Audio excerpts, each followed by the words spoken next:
Hai gengs, halo. Kenalin, gue Kamil, T18. Hari ini bakal jelasin tentang siskual ini. Oke, jadi gue mau jelasin dulu sebelumnya kalau kayak I wanna share knowledge with you guys today about siskual. Not because I'm the master of it, but just because I got through it quite successfully aja gitu semester lalu. Jadi, maaf kalau ada salah-salah mungkin nantinya. You can ask clarifying question and else. Oke, jadi sistematika hari ini kita bakal bahas mulai dari soalnya. Kita run through bareng dan gue kasih tahu hint-hintnya. Nah, terus habis itu lanjut, gue ada PPT juga tentang Jacksonville State Industry ini. Lanjut juga gue bakal jelasin tentang perhitungannya. Kan di soal siskual biasanya ada hitungan-hitungannya ya. Itu gimana sih? Karena biasanya tuh tabelnya mirip-mirip aja. Jadi maybe it can help. Habis itu kita lanjut gue bakal nunjukin Excel TS gue, nanti kayak how I got through it quite successfully, gue kasih lah tips and best practice-nya. Jadi I assume kalian udah dapat soalnya dan udah baca, oke? Kalau belum, stop this video dulu karena nanti susah kalau kita not on the same page, oke? Oke, kita mulai bahas dari soalnya ini. Jadi si Jacksonville Industry dia itu selling hardware product B2B dia ke corporate lain, dan dia tuh salesnya naik nih setahun ini 25%. Tapi kok customer satisfaction malah turun? Kan bahaya ya, ya kan? Nah, kenapa turunnya? Dikasih tahu nih di pie chart-nya. Ternyata isu tentang produk, web purchasing, customer service, dan delivery. Simpen dulu datanya. Habis itu baca, dia tuh minta bantuan kita as a consultant. Habis itu dikasih juga nih, ini paragraf yang cukup penting nih setelahnya. At the production area, nah dia tuh inspect 36 produk, dan ada beberapa yang defect. Ini bisa buat ngitung DPMO. Nah, jadi hint lagi kalau kalian udah sering baca-baca soal siskual, ya, yang mana gue sangat sarankan sebelum UTS, kalian bakal tahu when you read something, kalian udah tahu, oh ini buat ngitung ini buat ngitung ini buat sipok, ini buat apa, kayak gitu. Nah, ini juga info tambahan nih customer-nya. Dan ini prosesnya mereka, dari receive order sampai deliver produk. Ini bisa buat sipok, diagram. Oke. Habis itu dikasih tahu nih, yang hoti, ya kan, data-data rusuh, unyau, seperti ini.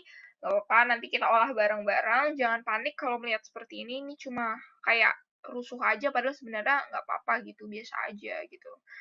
Terus habis itu enaknya di kasus ini, dia tuh ngasih tahu kayak potential cost-nya tuh apa. Belum sampai ngasih tahu potential root cost ataupun root cost aslinya, tapi seenggaknya kita dikasihin apa aja sih yang bikin masalah, kayak gitu. Ini juga dikasih tahu kayak defect produknya. Dan di akhir ada hoti kedua adalah dikasih tahu data tambahan. Belum tahu untuk apa, tapi yang pasti ini untuk memperkuat analisis, ya kan? Dikasih tahu nih data time to casting ya, kalian tahu kan casting. Terus habis itu dengan thickness produknya, yang mana kalau di beberapa thickness kalau udah berlebihan itu bisa defect ya kan, menyebabkan defect. Nah, ini masih belum berurutan nih timestamp-nya. Nanti kita sekalian ngolah, sekalian diurutin. Alright, kita lanjut ke si PPT. Jadi gue dulu juga ada tugas, tapi ini full cycle Jacksonville buat setelah UTS. Nah, tapi kan DMA untuk UTS kalian ini udah termasuk ya. Jadi gue sekalian jelasin dari sini aja. Ini untuk credits through my friends. Oke, lanjut contents. Define, measure, analyze yang bakal gue jelasin hari ini. Yang pertama, ini untuk poin plus, kalian sebisa mungkin tuh summary-in apa yang kalian dapat dari kasusnya.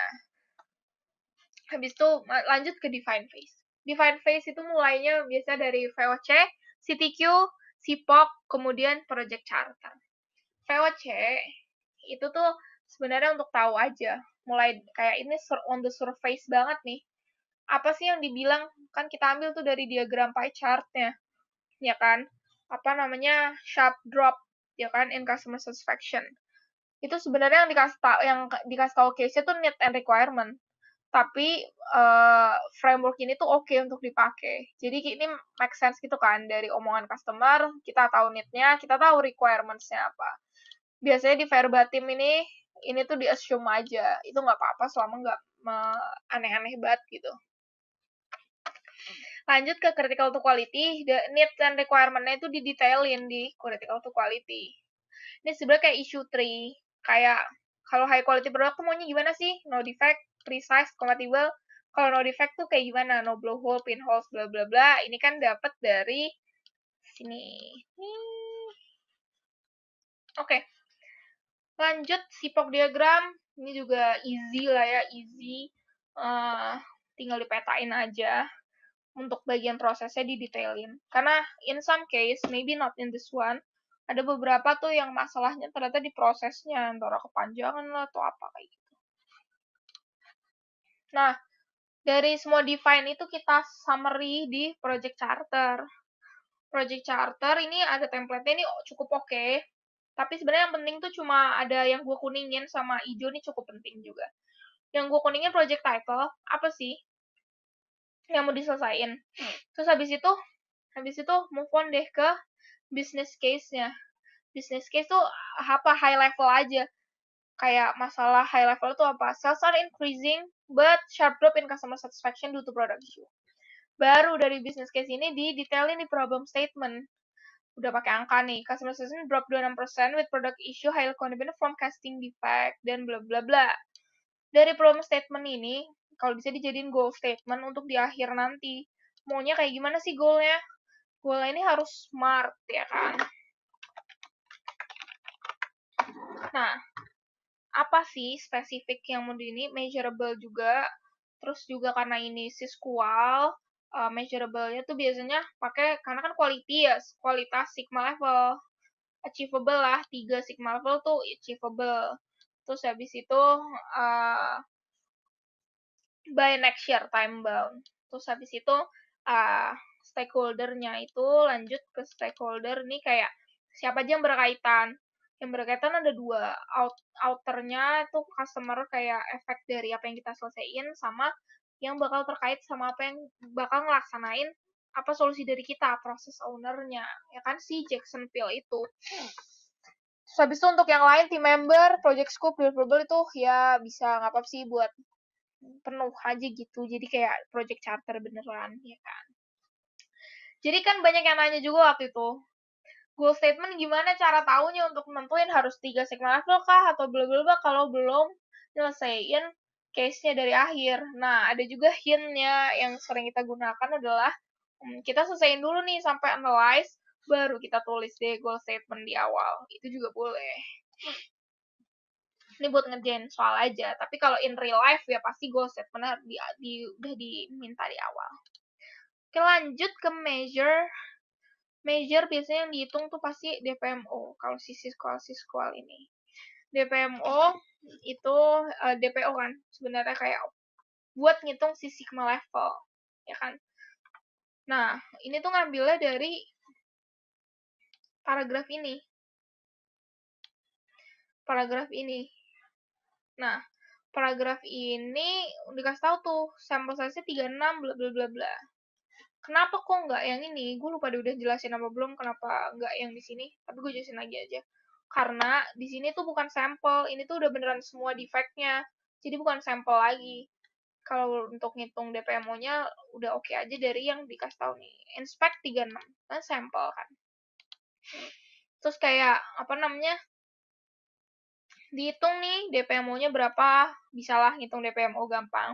Dapat angka DPMO, best practice-nya adalah untuk tahu sigma levelnya berapa dari DPMO segini, pakai kalkulator aja kan online, giga kalkulator nih oke nih. Masukin data, ternyata 1,59 sigma. Alright, kecil kan? Karena sigma di bawah 3 itu tuh uncompetitive. 3 sampai 4 tuh industry average, 5 sampai 6 itu highly competitive baru. Dia udah oke banget lah 5 sampai 6. Susah untuk digapai. Kalau oke, lanjut kita ke Pareto.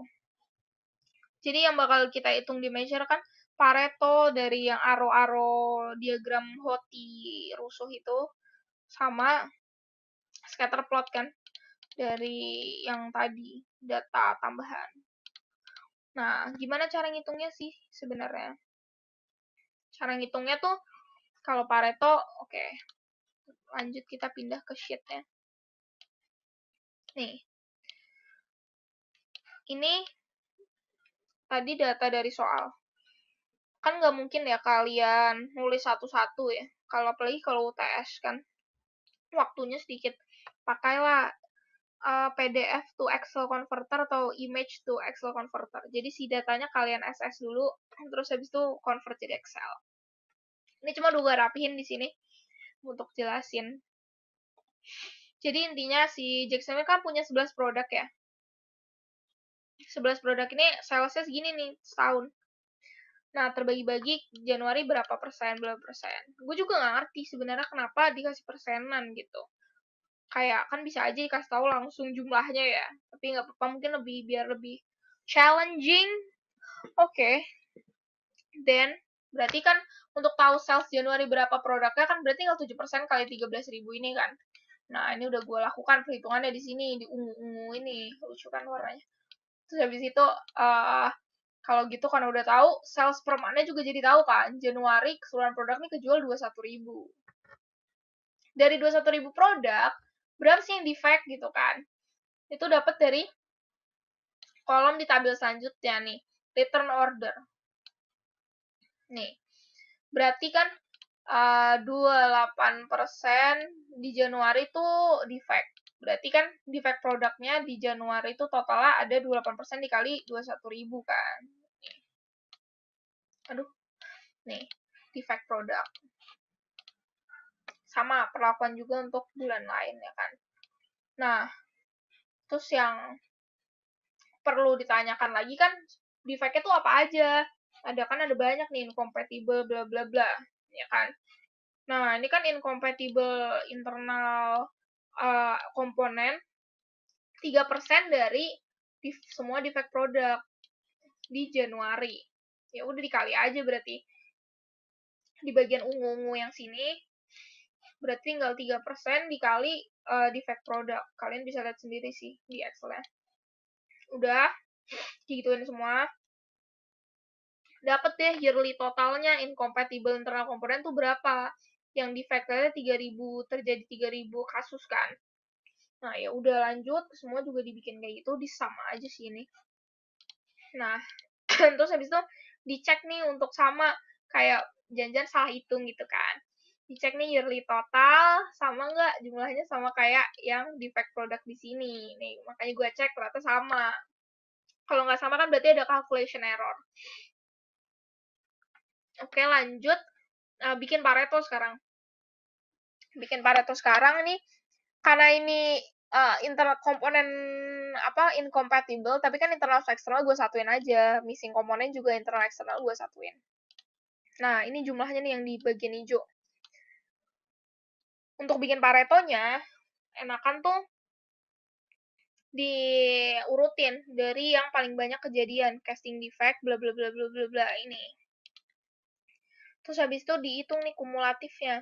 Kumulatif tuh gampang lah, cuma ditambah aja. Ini tuh untuk for the sake of bikin grafik nih, sama percentage. Oke. Habis itu, cara bikin Paretonya, kalau yang belum tahu mungkin di G-Sheet, itu di blok aja, pencet, tahan Ctrl key di keyboard. Habis itu, blok yang 3 ini, terus sisipkan diagram. Kenapa hancur? Jangan panik. Jenis diagramnya diganti jadi diagram kombinasi. Nah, ini garisnya belum kelihatan. Klik nih, ada garis-garis merah nih. Nah, sumbunya ganti jadi sumbu kanan. Tambah enable data deh. Ini juga tambah enable data. Nah, udah nih dapet kan?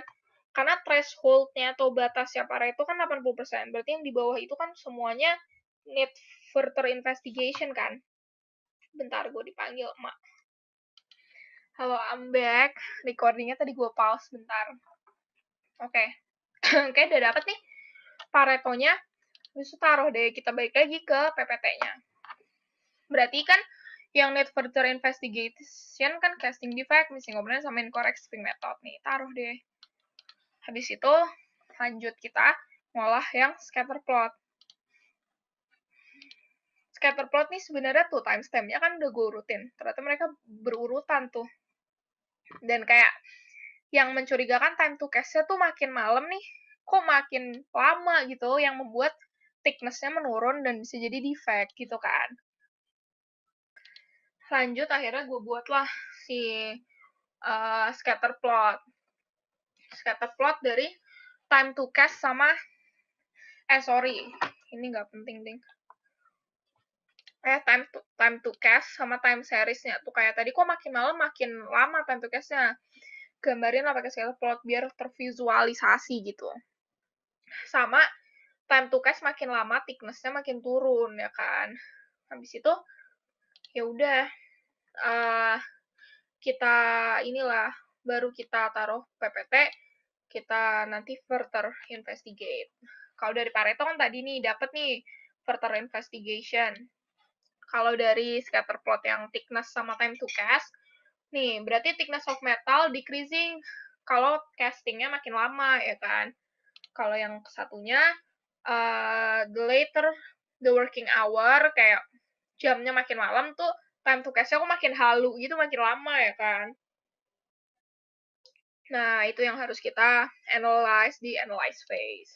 Lanjut, di analyze phase kan bisa pakai dua tuh biasanya, fishbone atau interrelationship diagram. Cuma untuk kasus ini lebih cocok pakai fishbone karena enakan dibagi-bagi jadi berbagai faktor nih, money, man, environment, dan lain-lain kayak gitu. Nah, fishbone kan cause and effect diagram sebenarnya ya dia. Terus habis itu cause-nya ini yang diduri-duri, efeknya tuh masalahnya. Makanya di kepalanya si fishbone tuh ditulis masalahnya apa. Nah, harusnya masalahnya ditulisnya smart gitu sih. Nggak, ini waktu itu gue juga masih belum ngerti, tapi harusnya kalian tulisnya smart. Oke, kalian petain nih dari yang tadi gue bilang, yang di sini. Observation. Kan itu potential cost-nya. Dipetain tuh di fishbone diagram. Ternyata ada beberapa komponen yang muncul berkali-kali di banyak komponen, banyak duri gitu. Underperforming OVD staff, obsolete machine. Biasanya di fishbone kalau udah kayak gitu, itu tuh potential root cause banget gitu. Makanya gue tulis tuh dua itu di potential root cause kayak gitu. Sama, gue juga pernah nanya ke Pak Irvanu, kayak sebenarnya bisa nggak sih Pak kayak nggak ada bukti kuatnya kalau di fishbone dia tuh potential root cause, nggak kayak yang muncul berkali-kali di mana-mana. Tapi saya rasa ini tuh potential root cause gitu setelah saya baca the case as a whole gitu, atau intuisi. Nah, kayak si inadequate luminosity level. Katanya dia nggak apa-apa, asalkan nanti kan di akhir kalian bakal verify root cause juga, jadi tulis aja nggak apa-apa gitu. Nah, root cause tuh rule of thumb-nya tidak lebih dari 4 sih. Karena kan banyak banget, nggak root dong kalau 4 lebih ya kan. Habis itu di sini gue sebenarnya tadi tambahan aja sih untuk ngasih tahu kayak hubungannya, kayak ini semakin memperkuat hipotesis gue kenapa ini 3 ini root cause, karena dia mempengaruhi berbagai hal gitu. Ya, tapi ini kayak tambahan doang aja. Sama di akhir dia verify dari kan kalian punya beberapa data measure ya kan, dari hasil measure scatter plot 1, 2, Pareto, sama si kesimpulannya kan, potential root cause nih. Kalian punya ini, sebenarnya di verify itu kalian tulis hubungannya, kalian ceritain hubungannya. Kayak misalnya, underperforming of VD staff, kenapa kok si root cause itu bener? Karena didukung oleh di Pareto ditulis nih, dua dari tiga permasalahan yang harus diinvestigate di Pareto, itu tuh karena underperforming of VD staff, incorrect shipping method, sama missing komponen kan. Nah, itu bisa kalian tulis. Cuma karena ini bentuknya PPT, jadi waktu itu gue jelasin secara verbal. Terus habis itu, kenapa kok inadequate luminosity level tuh, kenapa obsolete machine sama inadequate luminosity level tuh juga root cause, karena ini tuh yang mempengaruhi casting defect. Obsolete machine dari sisi mesinnya, Kalau inadequate humidity level itu yang mempengaruhi human factor ya kan. Kayak kalau misalnya pencahayaan kurang, ini jadinya makin halu, ngecastingnya nggak bener jadi defect. Nah, ini juga dikuatkan oleh time series. Tadi kan makin malam, ngecastingnya makin lama, makin halu ya kan. Nah, itu hubungannya. Baru deh, kalau udah dapat hubungannya make sense, baru deh si root cause-nya terverified. Sebenarnya itu aja si DMA ya kan. Nah, habis itu di akhir deh kalian kasih penutup improvement goal. Improvement goal tuh sebenarnya recap aja. Kayak dari sebenarnya kayak gini nih. Increase customer satisfaction by reducing the chance of casting defect, bla bla bla, si tadi Pareto, by tackling the issue of root cause in order to Jacksonville to achieve at least 3 sigma level by next year. Nah, kan lumayan tuh naik dari 1,59 jadi 3. Kayak gitu. Nah, ini kebetulan si kasusnya pakainya fishbone. Gue mau nunjukin juga kasus yang lebih cocok pakai interrelationship. Nah, ini UAS gue nih.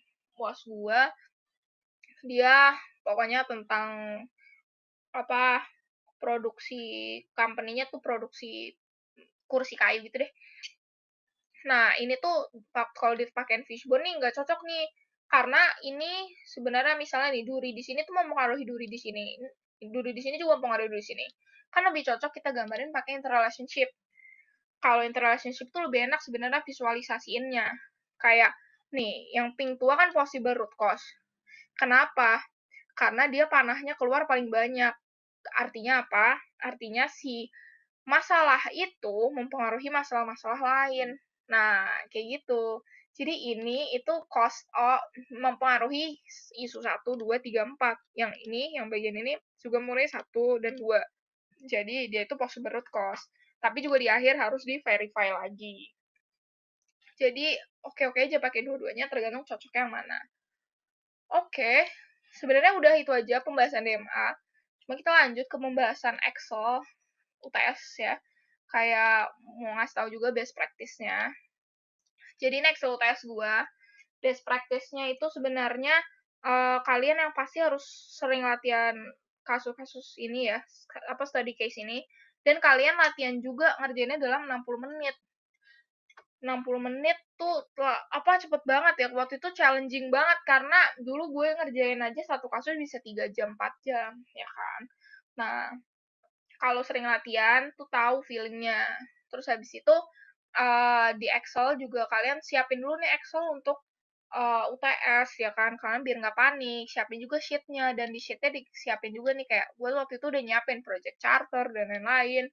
Nih yang rapi tuh udah gue siapin malamnya. Kalau yang berantakan tuh karena gue buru-buru pas UTS-nya gitu. Nah, yang major nih udah berantakan banget. I'm sorry bunda, ya namanya juga buru-buru ya kan, karena 60 menit. Nah, ini tadi yang gue bilang, gue tuh pakai image to Excel dan hasilnya hancur gini sih, tapi angkanya masih kebaca. Yang penting tuh angkanya masih kebaca gitu, karena yang paling males kan sebenarnya nulis angkanya ya. Nah, jadi kalian bisa langsung proceed kayak gitu. Habis itu analyze ini juga salah satu best practice. Kan panik ya bikin fishbone atau interrelationship diagram harus rapi-rapi di Miro atau di Excel. Nah, kalian bikin aja coret-coret di kertas. It's okay katanya. Hipotesa apa tuh kan exploring pakai apa, hipotesanya apa dan verify. Baru rekomendasi di akhir. Oke, itu mungkin kalau best practice dari Excel. Gue mau kasih tahu juga mau buat kedepannya buat kalian. Kalau misalnya kasus-kasus kayak gini, ini kan kalian jadi consulting ya. Berarti cocok kan kalau misalnya kalian misalnya disuruh bikin slide, itu cocoknya consulting slide. Consulting slide itu yang dinandain itu biasanya kalau di judulnya tuh pakai key message kan. Jadi tulis key message di judulnya bukan kayak PPT SMP gitu, kayak fishbone diagram, finding root cause, nggak kayak gitu. Nah, kalian nanti kalau misalnya ternyata apa yang saya suruh bikin slide, nah kayak gini. Jangan lupa key message-nya taruh atas. Nah, oke, paling itu aja, gengs. Kalau masih ada pertanyaan, feel free to ask lewat PC atau nanti ada sheet-nya mungkin kalau mau live Q&A atau ada asistensi live juga, it's okay. Just tell me. Thank you, semoga bermanfaat, gengs. Bye-bye!